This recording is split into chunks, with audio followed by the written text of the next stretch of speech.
Hi, I'm Jay with Family Handyman. I want to talk to you about recharging your car's AC system. Nothing's worse than the first time in the hot summer, you flip that cold switch and nothing but hot air comes out. For under 50 bucks, you can charge it yourself, and I'm going to show you how to do it.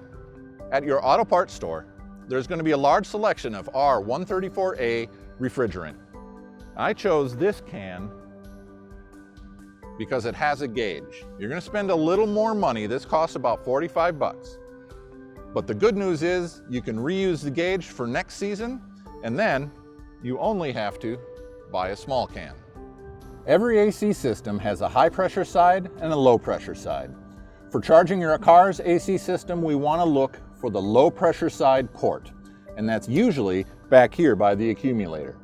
The good news is this will only fit on the low pressure side. If you try to fit it on the high pressure side port, it won't even work. When charging the AC system in our vehicle, the car has to be on and the AC system has to be totally cranked. If you have a new can, remember, you'll need to remove the safety tab first. And because this has sealant in it, it's important to shake the can quite a bit before we actually attach it to the port. Now, once we attach it to the port, we still want to shake it. So now that my needle is well within the green, it's not overfilled, it's not into the yellow, I'm happy with this. This is going to last me for the rest of the season. So there you have it. I'm all done, and the air inside my car is already cooler. And you know, I can do this 3 or 4 seasons in a row and still save money over having a mechanic fix the leaks in my AC system.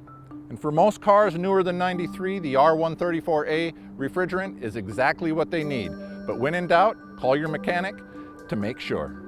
For more automotive tips like this, visit familyhandyman.com.